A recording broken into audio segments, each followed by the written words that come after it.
Foundation of Ayurveda में एक बार फिर से आप सभी के बीच में हूं और आज फिर से एक बहुत ही इंपॉर्टेंट टॉपिक के साथ आप सभी के बीच में हूं। और ये जो टॉपिक है वो उन सभी स्टूडेंट्स के लिए बहुत ज्यादा इंपॉर्टेंट है जो आयुर्वेद से नर्सिंग का कोर्स कर रहे हैं, आयुर्वेद से फार्मासिस्ट का कोर्स कर रहे हैं, या बैचलर कोर्स कर रहे हैं, बीएमएस कोर्स कर रहे हैं। तो आप सभी के लिए बहुत ही ज्यादा इंपॉर्टेंट टॉपिक है। और मैं तो कहता हूं कि जो भी टॉपिक मैं आप सभी को बताता हूं वो आप किसी भी स्टेट के हो वो बहुत ही ज्यादा इंपॉर्टेंट है, क्योंकि आयुर्वेद के जो भी सिलेबस है उनका टॉपिक मैं वही टॉपिक आप सभी के बीच में लेके आता हूं जो एक कॉमन टॉपिक हो और सभी स्टूडेंट्स के लिए बहुत ही ज्यादा इंपॉर्टेंट हो। इसलिए मैं आज जो टॉपिक आप सभी को मैं बताऊंगा वो रस शास्त्र का टॉपिक है। और जैसा कि आप सभी को पता है कि जो भी अगर फार्मासिस्ट के स्टूडेंट है तो फाइनल ईयर में रस शास्त्र पढ़ना ही है उनको, और अगर डिप्लोमा आयुर्वेद और नर्सिंग और फार्मेसी के कोर्स कर रहे हैं तो उसमें भी आपको रस शास्त्र पढ़ना ही होता है, बैचलर में भी रस शास्त्र पढ़ना होता है और बीएमएस कर रहे हैं तो उसमें भी रस शास्त्र पढ़ना होता है। तो आज रस शास्त्र का एक इंपॉर्टेंट टॉपिक मैं आप सभी के बीच में लेकर के आया हूं जिसको हम कहते हैं परपटी कल्पना, जिसको हम आयुर्वेद में कहते हैं परपटी कल्पना। तो आज मैं परपटी कल्पना को पूरी तरह से एक्सप्लेनेशन के साथ बताने वाला हूं और बहुत ही साधारण और आसान शब्दों में आप सभी को बताऊंगा ताकि परपटी कल्पना पूरी तरह से आपके दिमाग में घुस जाए और आप खुद घर पे रस परपटी या परपटी जो है अपने हिसाब से बना सकते हैं। और आपको मैं ये भी बताऊंगा कि ये जो परपटी है किस विधि से करना है, कितने सामग्री की जरूरत है, और इस परपटी को बनाने के बाद से किन रोगियों को आप दे सकते हैं, किन किन बीमारियों में ये लाभ करता है। तो इन सारी चीजों को मैं बताऊंगा। और एक रिक्वेस्ट है आप सभी से कि वीडियो एंड तक जरूर देखें, क्योंकि अगर आप वीडियो लास्ट तक नहीं देखोगे तो मेरे पढ़ाने और मेहनत करने का कोई मतलब नहीं है। क्यों?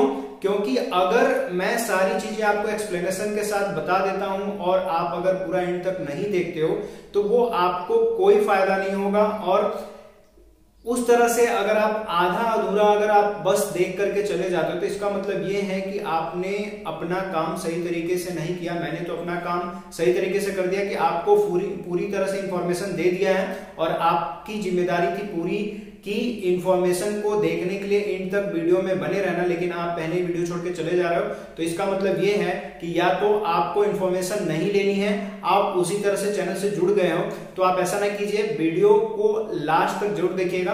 तो चलिए बिना टाइम वेस्ट किए डायरेक्टली टॉपिक पे चलते हैं। तो जैसा कि मैंने बताया कि आज बात करेंगे परपटी कल्पना के ऊपर। तो सबसे पहले तो मैं बता दूं कि परपटी कल्पना है क्या।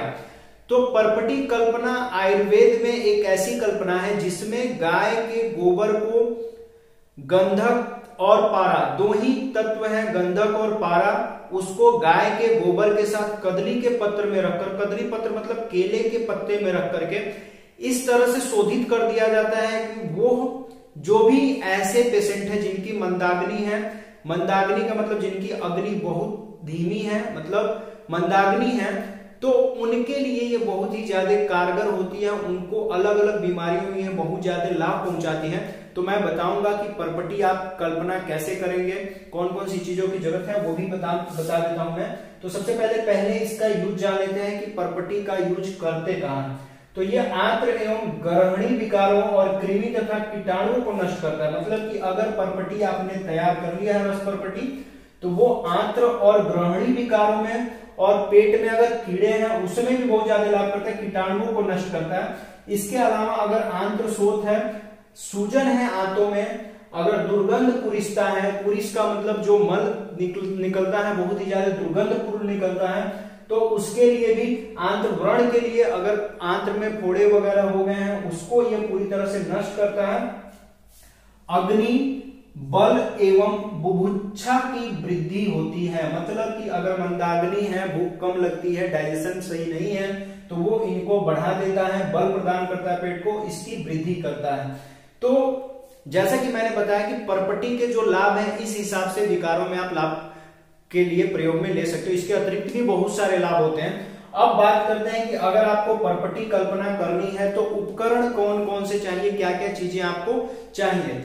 तो देखिए जैसे कि उपकरण में सबसे पहले आपके पास एक लोहे का चूल्हा होना चाहिए जिसमें आपको कोयला डालना है, वो भी कौन सा कोयला, लकड़ी का कोयला आपके पास होना चाहिए। लकड़ी का कोयला लगभग 1 किलो लकड़ी का कोयला चाहिए आपको। एक चाकू चाहिए और 2 छोटे चम्मच चाहिए। इसके अलावा गाय का गोबर, देसी गाय का गोबर चाहिए लगभग 5 किलो, और कदली पत्र मतलब कि केले का 5 पत्ता चाहिए, वो भी कौन सा, बड़ा पत्ता। और बड़ा पत्ता इसलिए मैं कह रहा हूं क्योंकि अगर केले का पत्ता बड़ा अगर लेंगे तो आप कई बार उसमें जो पदार्थ है जिसको गंधक और पारद जो तत्व है उसको आप बढ़िया से लपेट सकते हो। गोबर 5 किलो गोबर आराम से लपेट सकते हो, तो इस हिसाब से लपेट करके उसको आग में पकाना है, इसलिए कदली का पत्र ही चाहिए। और ये घी चाहिए, गोघृत चाहिए, इस घी को 20 ग्राम ही घी चाहिए। केले के पत्ते पे लगा देते तो आग में जाने के बाद ये बहुत मुलायम हो जाता है, जलता नहीं है, इसलिए इसको लगाने की जरूरत है। फिर पत्थर का खरल चाहिए कूटने के लिए औषधियों को, पत्थर का एक खरल चाहिए। लोहे की दरबी चाहिए, तो दरबी को संस्कृत में दरबी कहते हैं और हिंदी में इसको हम कलछुल कहते हैं, तो एक लोहे की कलछुल चाहिए। उसके बाद से क्या द्रव्य चाहिए आपको, तो हिंगू लोथ पारक चाहिए। हिंगू लोथ पारक पत्थर के नुमा हिंगू लोथ पारक चाहिए लगभग 125 ग्राम। और शुद्ध आंवला सार चाहिए, आंवला सार गंधक, शुद्ध आंवला सार गंधक चाहिए 125 ग्राम। तो 2 ही तत्व चाहिए, दोनों की मात्रा क्या है, समभाग है, मतलब कि 125 ग्राम आपको पारद और 125 ग्राम गंधक चाहिए, ये दोनों मात्रा लेनी है। अब चलिए आगे देख लेते हैं कि अब किस हिसाब से इस परपटी की कल्पना हम करेंगे। चलिए अब आगे देख लेते हैं कि जो परपटी कल्पना है उसमें अब क्या करना है। तो परपटी कल्पना में ही आपको मैं आगे बता रहा हूं कि पारद को अब क्या करना है, अरणी का स्वरस, अरणी मतलब रेड़ देखे होंगे, तो रेड़ का जो फल है उसका रस निकालेंगे तो उसको हम अरणी स्वरस कहेंगे। और उसी के जड़ का स्वरस और अदरक का स्वरस, तो स्वरस कल्पना आपको बताएंगे, ताजी औषधि को कूट करके कपड़े में पकड़ करके हम निचोड़ देते तो वही रस जो है स्वरस कहलाता है। तो क्या करना है, अरणी का स्वरस, एरंड मूल का स्वरस और अदरक का स्वरस, इन तीनों स्वरस में पारद को एक एक दिन के लिए आपको क्या करना है, एक एक दिन के लिए बढ़िया से भिगो करके रखना है। और नेक्स्ट डे आपको क्या करना है, कूट करके और बढ़िया से इसको क्या करना है, अलग रख लेना है। तो अरणी स्वरस, एरंड मूल स्वरस और अदरक स्वरस, इसमें प्रत्येक में एक एक दिन आपको पारद को कूटना है और कूटने के बाद से अलग रख लेना है। तो मतलब अगर तीनों स्वरस में कूटेंगे तो लगभग 3 दिन आपको लग जाएंगे पारद को कूटने में। नेक्स्ट प्रोसेस क्या है, अगली प्रक्रिया क्या है, अब पारद को आपने कूट करके रख लिया, अब गंधक को क्या करना है, खरल में कूट करके चूर्ण बना लेना। खरल में बढ़िया से कूट करके चूर्ण बना लेंगे और यहाँ पे इसको भृंगराज के स्वरस में 7 भावना देंगे। तो भावना मैं कई बार बता चुका हूं, इससे औषधि की गुण बढ़ जाता है, औषधि गुण बढ़ता है, उसी को हम भावना कहते हैं। तो क्या करना है, भृंगराज का स्वरस लेना है और जो गंधक का चूर्ण आपने किया है उसमें रख करके तब तक घोटना है जब तक पूरी तरह से स्वरस क्या हो, गायब ना हो जाए, उसको रगड़ते रहना है। तो इस प्रक्रिया कितनी बार करना है, 7 बार। तो ये हो जाएगी 7 भावना। करने के बाद से क्या करेंगे, दरवी लेंगे मतलब कि लोहे की कलछी लेंगे और उसमें जो आपने भृंगराज का जो चूर्ण लेकर मतलब जो गंधक का चूर्ण लेकर भृंगराज के स्वरस में 7 भावना दी थी, उसी चूर्ण को रख करके पिघलाएंगे और जब वो पिघल जाएगा तो पिघल करके ले आकर के क्या करेंगे, भृंगराज के स्वरस में बुझा देंगे। मैंने प्रक्रिया इसलिए लिखी है कि आप इसको समझ लें और बढ़िया से जगह नोट करके रखें ताकि भूले ना। तो करना क्या है, दरवी में गंधक के चूर्ण को रख करके पिघला देना है और हर बार आपको ले जाकर के भृंगराज के रस में उसको ठंडा कर देना है, बुझा देना है। तो उसको कहा जा रहा है बुझा देना। तो ये प्रक्रिया कितनी बार करनी है, 3 बार। जब यह 3 बार प्रक्रिया कर लेंगे और जब बार बार उसकी भावना देंगे तो ये सूख करके पूरा चूर्ण हो जाएगा। तब जब चूर्ण बनेगा तो दोनों चूर्णों को एक साथ मिक्स कर देना है और 2-3 दिन तक लगातार आपको इसको मर्दन करना है, रगड़ते रहना है। 2-3 दिन रगड़ना है। तो 2-3 दिन रगड़ना है मतलब कि कुछ देर के लिए रगड़ करके जब ये पूरे काले रंग का प्रतीत हो जाए, बन जाए मतलब कि कजली जब बन जाए तो उसको अलग रख लेना है। अब विधि क्या है कि अब आगे की प्रक्रिया क्या करनी है, ये आपको कजली तैयार करने तक की प्रक्रिया मैंने आपको बता दी, जो पारद और गंधक से आपने तैयार कर लिया। अब करना है विधि के अनुसार, अगर परपट्टी बनानी है तो वो कैसे करेंगे। तो आपको क्या करना है, आग जला लेनी है।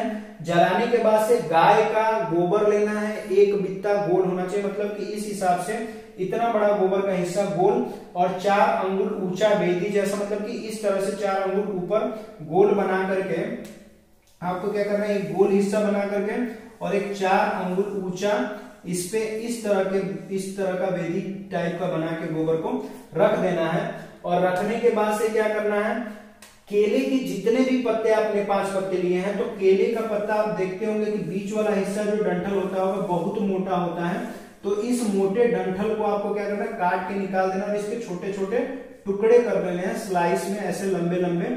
और उन टुकड़ों को क्या करना है, इसके ऊपर ऐसे ऐसे इस तरह से रख देना है, घी लगा करके प्रत्येक पत्ते पे रखेंगे ताकि पत्ता जले ना। उसके बाद से क्या करना है, एक बड़ा पत्ता लेंगे, एक केले का बड़ा पत्ता लेंगे, बीच वाली डंडी निकली रहेगी, और उसमें लगभग आधा किलो गोबर लेकर के पूरा लपेट करके उसकी एक पोटली बना देनी है और इसको धागे से पूरी अच्छी तरह से बांध देना है और उसको उस आग के ऊपर आपको रख देना है। अब इस पे भी आप क्या करेंगे, घी लगे हुए पत्ते लपेट देंगे। और जब लपेट देंगे और उसके बाद से जो आपने दरवी ली है जिसमें आपने पारद और गंधा को पिघला दिया था, उसी दरवी को फिर से लेंगे और लगभग 20 ग्राम आपको उसमें से कजरी लेना है, 20 ग्राम, और उस आग पर लेकर के आएंगे और ला करके इस जो बेदी जैसी संरचना है इसके ऊपर ऐसे पलट देंगे। और पलटने के बाद से जो आपने धागा बांधा हुआ जो गोला बनाया है, इससे इसको दबा करके रगड़ते जाएंगे। जब रगड़ेंगे तो रगड़ते रगड़ते इसका आकार हो जाएगा परपटाकार। परपटाकार किसको बोलते हैं, पलाश का बीज होता है परपटाकार, इसलिए इसको हम परपटी भी कहते हैं। या परपटी का मतलब जो होता है, परपट का मतलब पापड़ भी होता है। पापड़ जैसा ये जो कजली है वो हो जाएगा। तो जो ही पापड़ जैसा होगा उसको फिर निकाल लेना है। तो ये आपकी परपटी बनाने की प्रक्रिया जो है पूरी हो गई। तो परपटी जो है इस हिसाब से बनती है और फिर इस परपटी को निकाल करके रख लिया जाता है। और परपटी परीक्षण क्या है, जब बन गया तो बनने के बाद से आपको क्या दिखेगा, उस पे केले के निशान, केले के पत्ते के आड़े टेढ़े निशान दिखेंगे। और जब आप उसको तोड़ोगे टक से आवाज आएगी, उस हिसाब से कि हाँ आपने ये जो परपटी बनाई है वो बनके तैयार हो गया।